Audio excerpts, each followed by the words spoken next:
चिंटू भैया। हाँ चाचा। अरे भैया ग्लूकोस बढ़ा तो दोनों बढ़ा दिए चाहत ना आइए। अरे हमरे आज सवेरे कालरा पकड़े भैया। हाँ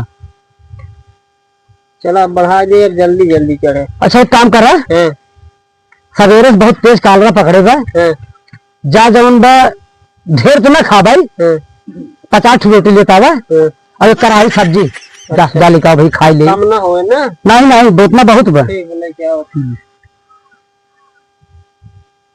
ला तब तक एक खात रहा रोटी लेके आवत है।